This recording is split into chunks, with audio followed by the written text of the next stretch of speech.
Mais vous en avez pas marre! Lâchez nos hommes! Faites une pause! Faites correctement votre travail! Robert Lewandowski et Lamine Yamal ont reçu chacun une amende de 5 000 € par l'UEFA pour non-respect du règlement antidopage lors du match retour face à l'Inter. Les deux joueurs ne se sont pas dirigés immédiatement au poste de contrôle comme indiqué par les normes. Faites votre travail! C'est vraiment pas compliqué de trouver 5 000 € d'amende pour être arrivé en retard.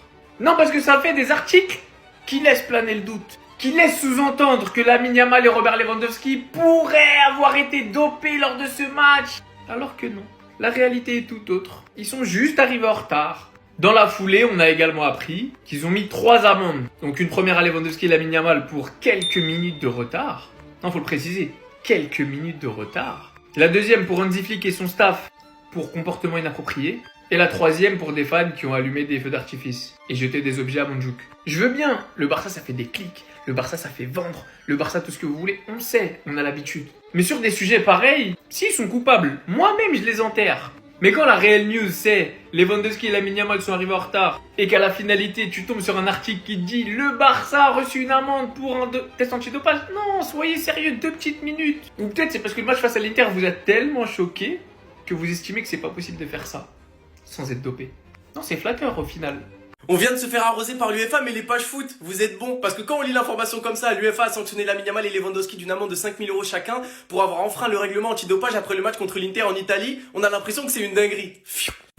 Alors qu'en fait, Lamine Yamal et Lewandowski n'ont pas respecté les instructions de l'agent de contrôle antidopage et ne se sont pas rendus immédiatement au point de contrôle après le match retour contre l'Inter, ce qui a entraîné des amendes. Au passage, Hansi Flick et son adjoint ont été punis d'une amende de 20 000 € et d'une suspension d'un match dans les compétitions interclubs de l'UEFA pour avoir violé les principes généraux de conduite et les règles de base d'une conduite décente. Et le Barça a été condamné par l'UEFA à une amende de 5 250 € chacun pour avoir jeté des objets et de 2 500 € pour avoir allumé des feux d'artifice lors du match contre l'Inter.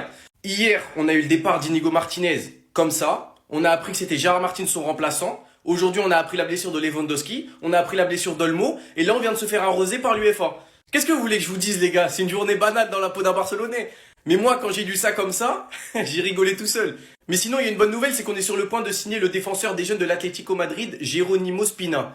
Peut-être que dans la tête de Deco, c'est lui qui va remplacer Inigo, je sais pas. Dites-moi vous en pensez en commentaire, les gars, n'hésitez pas à vous abonner, vous êtes des bons, nous, on avance. Observez bien ça.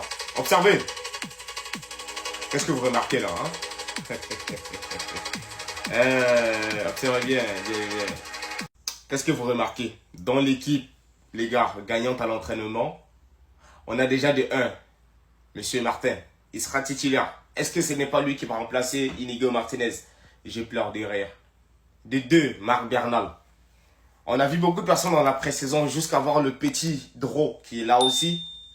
Mais franchement, Bernal, je pense qu'on attend tous qu'est-ce que ça va voir, c'est ce que ça donne. Pourquoi le club le protège autant? Donnez-lui quelques minutes. À l'entraînement, il joue, il gagne, mais on veut le voir. Ça ne surprend personne de voir Lamine Yamal. N'est-ce pas? Pedri, est-ce que ça vous surprend? Mais encore une fois, Dro. Ce petit-là, est-ce qu'on va le ramener en équipe B? Parce que il y a des surprises. On peut se lever demain, on nous dit, je sais pas, Frenkie de Jong n'est plus là. En tout cas, apparemment Madrid a gagné. Comme si ça ne suffisait pas pour enchaîner les mauvaises nouvelles, le Barça, Flick et plein d'autres ont été sanctionnés. Certains débiles et illettrés ne savent pas lire vont penser que Lamine Yamal et Lewandowski sont dopés. De toute façon, les Madrilènes, je pense que cette célébration, vous la connaissez très bien. Rafinha vous a répondu comme ça avec votre fameuse théorie farfelue de votre soi-disant ancien médecin qui nous a expliqué que Rafinha et certains joueurs du Barça étaient dopés suite à leur bandage pour cacher les piqûres ou je ne sais quoi, enfin bref. Bah là maintenant le journal Marca, un journal madrilène, a décidé de nous faire un putaclic de malade en mettant ça en première page pour attirer tout le monde, alors qu'à l'intérieur il parle de plein de trucs différents. Alors pour ce qui intéresse tout le monde, les soi-disant dopés Lamine Yamal et Lewandowski, l'UEFA a infligé 3 amendes au Barça aujourd'hui. Une pour Lamine et Lewandowski arrivant quelques minutes en retard à un contrôle antidopage. Donc c'est pas qu'ils sont dopés, c'est qu'ils sont arrivés en retard à leur contrôle antidopage, bande d'illettrés. Un pour comportement inapproprié de Hansi Flick et de son équipe pendant le match. Et un autre pour les supporters allumant des feux d'artifice et jetant des objets au Montjuic. Franchement les gars, vous ne savez plus quoi croire et vous verrez les gars sur cette application ou sur les réseaux, tout le monde nous expliquera que Lewandowski et Lamine Yamal se sont dopés alors qu'ils sont juste arrivés en retard à leur contrôle antidopage. Enfin bref. Sinon vous les gars, vous en pensez quoi? Ramenez sur sa façon, on s'ennuie.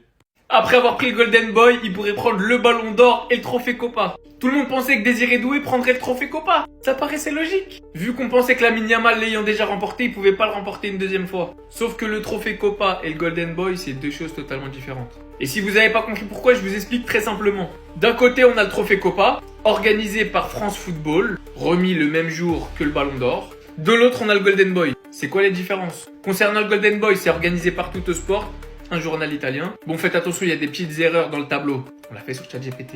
Les deux élisent le meilleur joueur U21, mais il y en a un que c'est que pour l'Europe et l'autre c'est pour le monde entier, même si très souvent c'est qu'en Europe. Au niveau des jurys, pour le Trophée Copa, c'est d'anciens Ballons d'Or qui votent. Pour le Golden Boy, c'est des journalistes européens.